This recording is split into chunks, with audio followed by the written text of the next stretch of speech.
Once again, welcome back to the Glorious Star classes. And today in this mathematics video lecture, we will solve exercise 5.2. So let it start.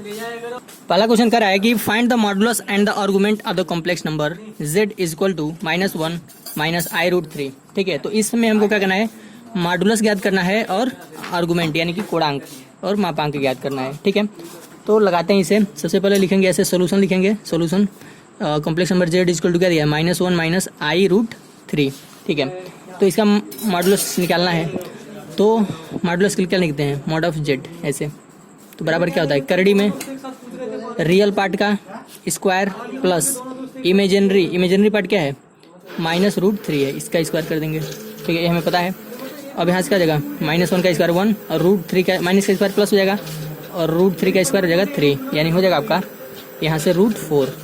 और √4 का मतलब क्या होता है, √4 का मतलब हो जाएगा 2, यानी मापांक क्या आ गया, मॉडुलस क्या आ गया, मॉडुलस z इक्वल टू आ गया 2. और क्या निकालना है, आर्गुमेंट. तो आर्गुमेंट कैसे निकालते हैं, सबसे पहले हमारे पास जो कॉम्प्लेक्स नंबर दिया है z is equal to -1 minus i√3 दिया है. अब इसमें a x है, a y है. जैसे आप जानते हैं, अगर हम इसकी तुलना कर दें x प्लस आई वाई से, ठीक है, लिख सकते हैं कंपेयरिंग. क्या लिखेंगे, comparing z equal to X plus Y. Comparing to मतलब इस समीकरण का तुलना हम किससे कर रहे हैं, z equal to X plus Y से. तो x इक्वल टू क्या मिलेगा, -1 और y इक्वल टू क्या मिलेगा, -√3. ये हमें पता है, हम ऐसे तुलना करके प्राप्त कर सकते हैं. ठीक है, अब आर्गुमेंट क्या होता है, आर्गुमेंट थीटा बराबर होता है tan थीटा बराबर tan थीटा बराबर होता है mod of y upon x. ठीक है, अब यहाँ से क्या हो जाएगा, tan थीटा बराबर y का वैल्यू क्या है, -√3 अपान -1. तो इसका मान क्या हो जाएगा, -1 कटेगा, 1 से डिवाइड करेंगे √3 में तो वही होगा. और मार्ड से कोई भी चीज़ बाहर आता है तो पॉजिटिव हो जाता है, चाहे निगेटिव रहे या पॉजिटिव रहे, पॉजिटिव बन जाएगा. तो आप जानते हैं ये किसका वैल्यू है, ये है आपका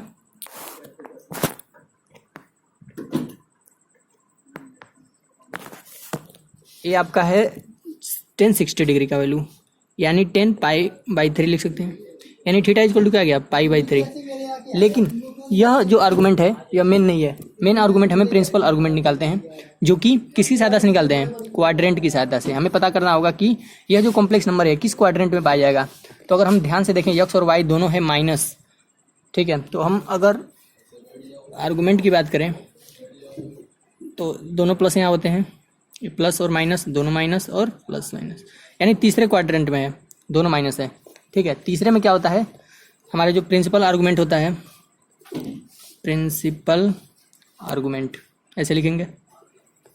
principal argument theta equal to क्या होता है, तीसरे के लिए हमने बताया था कि प्रिंसिपल आर्गुमेंट क्या करते हैं, -π - थीटा कर देते हैं. ठीक है, तो प्रिंसिपल आर्गुमेंट क्या आ जाएगा, -π और माइनस थीटा की जब क्या है, अभी π/3 मिला है, तो इसको जब सब्सट्रैक्ट करेंगे तो क्या आएगा, 2π/3. यानी क्या हो जाएगा आपका, यहाँ से हो गया आपका -2π/3. यानी आर्गुमेंट आपका मेन आर्गुमेंट क्या आ गया, आपका प्रिंसिपल आर्गुमेंट जो कि मेन आर्गुमेंट है वो आ गया थीटा इक्वल टू -2π/3. तो दोनों चीज़ हम यहाँ से निकाल पाएँ. क्या क्या निकालें, सबसे पहले मॉडुलस हम लोगों ने निकाला. मॉडुलस ऐसे निकालते हैं, root of mod of Z क्या होता है, √x² प्लस y². एक्स क्या है, रियल पार्ट है, और y क्या है, इमेजिनरी पार्ट है. तो अंडर रूट में उसका स्क्वायर से, इस फार्मूले से हमने मॉडुलस निकाला. तो कितना आया, मॉडुलस हमारा आया 2 आया. ठीक है, और आर्गुमेंट निकाला, tan थीटा बराबर होता है y अपान x. सबसे पहले हमने इसका कंपेयरिंग किया, तुलना किया, x प्लस आई वाई से. x का वैल्यू मिला, y का वैल्यू मिला, tan theta mod of y upon x ऐसे किया. यहाँ से थीटा इक्वल टू π/3 आया. अब हम चेक करेंगे कि हमारे जो कॉम्प्लेक्स नंबर था किस क्वाड्रेंट में था. तो हमें पता है दोनों माइनस है, x भी y भी दोनों माइनस साइन है, दोनों का चिन्ह माइनस है, यानी ये तीसरे क्वाड्रेंट में है. और तीसरे के लिए फार्मूला हमारे पास क्या है, प्रिंसिपल आर्गुमेंट के लिए theta equal to minus bracket में π - थीटा. ठीक है, तो यहाँ जगह -π - थीटा का वैल्यू क्या है, π/3. तो यहाँ सब्सट्रैक्ट करेंगे तो क्या जाएगा, 2π/3. यानी हमारा principal argument theta equal to क्या आ गया, -2π/3. तो ये हो गया मेन आर्गुमेंट. ठीक है, तो ये हमारा गुणांक निकला और मापांक निकला दोनों. तो ये था क्वेश्चन नंबर फर्स्ट का सोल्यूशन. अब देखेंगे question number second. Question number second में कह रहा है कि फाइंड द मॉडुलस ज्ञात करना है, एन आर्गुमेंट, सेम चीज इसमें भी. ठीक है, तो सबसे पहले हम कॉम्प्लेक्स यहाँ पर लिखेंगे सोल्यूशन ऐसे करके. ठीक है, z इक्वल टू क्या दिया हमारा कॉम्प्लेक्स नंबर, -√3 प्लस i. ठीक है, सबसे पहले तुलना कर देते हैं. ठीक है, लिखेंगे कंपेयरिंग विथ किसके साथ, Z equal to X plus I Y से। तो एक्स का वैल्यू क्या मिल जाएगा, एक्स का वैल्यू मिल जाएगा रियल पार्ट क्या है ये पूरा -√3, और वाई इक्वल टू क्या मिल जाएगा, यहाँ पे आई के साथ जो होता है, आई के साथ क्या है यहाँ पे कुछ नहीं है तो यानी 1 है, यानी वाई इक्वल टू क्या मिल गया 1। अब इसका क्या निकालेंगे, सबसे पहले मॉडुलस, तो लिखेंगे मॉडुलस ऑफ जेड, यहाँ पे ऐसे लिखेंगे मॉडुलस यानी मापांक, मॉडुलस ऑफ जेड को किससे लिखते हैं, मॉड ऑफ जेड बराबर क्या होता है करड़ी में x² प्लस y²। ठीक है, तो यहाँ से आपका हो जाएगा करड़ी में x का मान क्या है -√3 का स्क्वायर प्लस 1 का स्क्वायर। ठीक है, तो यहाँ से आपका हो जाएगा √3 और +1, ये पता नहीं क्या हो सकता नहीं है 4, यानी हो जाएगा 2, यानी हमारा मॉड ऑफ जेड यानी कि आपका मापांक क्या आ गया 2 आ गया। अभी आर्गूमेंट निकालना है, तो आर्गूमेंट क्या होता है, आर्गूमेंट tan थीटा से अगर हम लिखें, ठीक है, तो क्या होता है mod of y upon x, तो यहाँ से आपका क्या जाएगा tan थीटा, y का वैल्यू क्या है, y का वैल्यू है, y का वैल्यू 1 और x का वैल्यू है,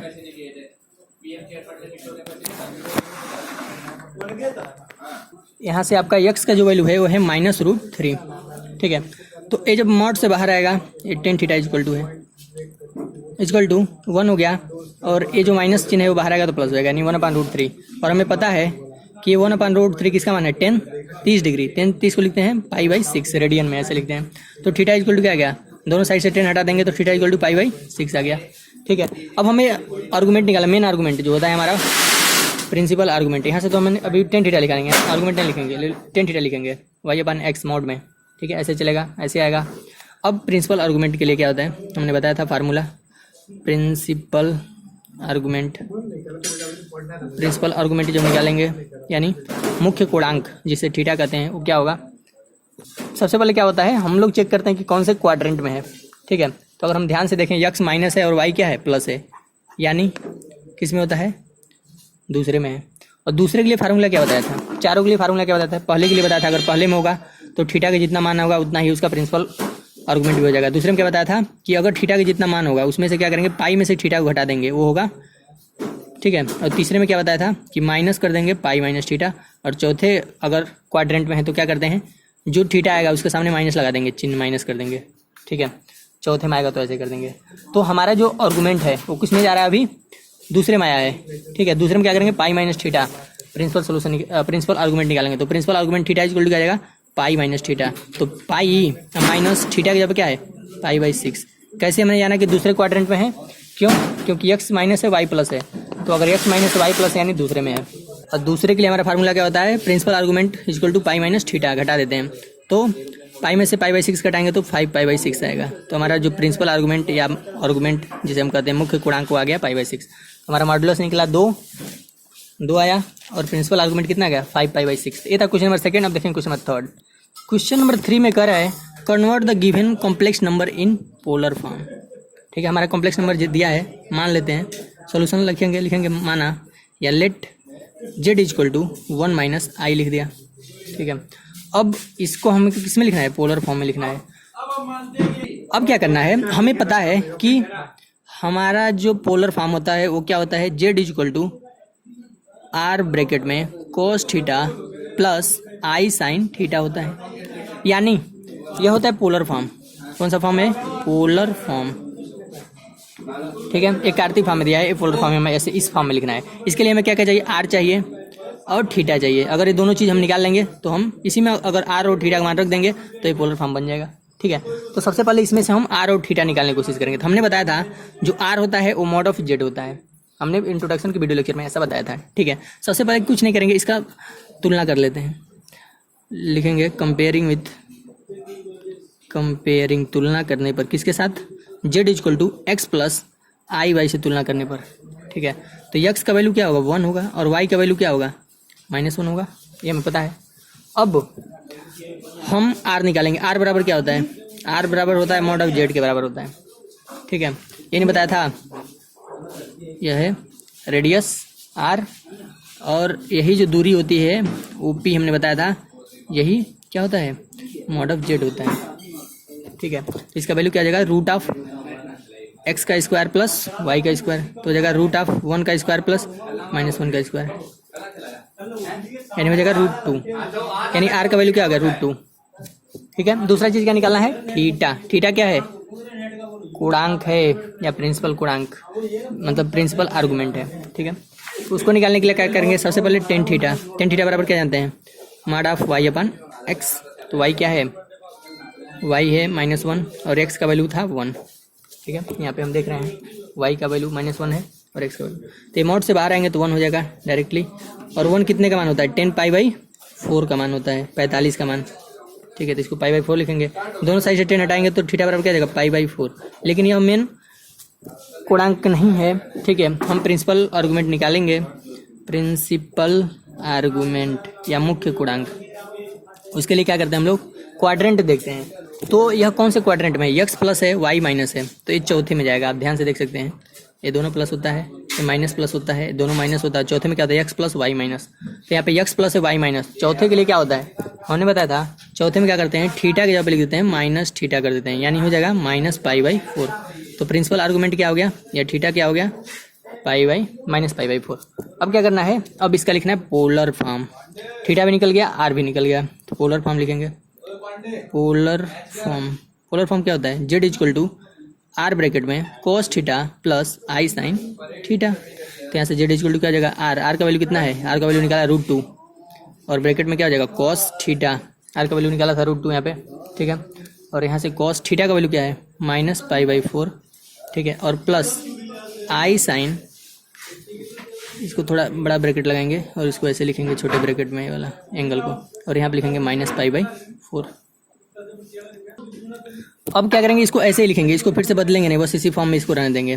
z = √2 cos -π/4 plus i sin -π/4। तो ये हो गया आपका पोलर फॉर्म। कौन सा फॉर्म हो गया, पोलर फॉर्म। तो ऐसे बदलेंगे। पोलर फॉर्म में बदलने के लिए हमको क्या करना पड़ेगा, हमें मापांक यानी मॉडुलस और गुणांक यानी कि आर्गूमेंट दोनों निकालने होंगे। और मेन आर्गूमेंट निकालते हैं यानी प्रिंसिपल आर्गूमेंट निकालते हैं। कैसे निकालते हैं, क्वाड्रेंट के सहायता से निकालते हैं। क्वाड्रेंट के अनुसार उसके चारों फार्मूला है, उसको हमने बताया है, उसका यूज करेंगे, निकालेंगे और r और थीटा का वैल्यू इसी में रखेंगे तो ये पोलर फॉर्म में निकल जाएगा। तो यह निकला, इसका पोलर फॉर्म निकला। ठीक है, हमने क्या किया है, 1 - i को जो कि कार्तीय फॉर्म में था यानी कि निर्देशांक के फॉर्म में था, उसको हमने क्या किया,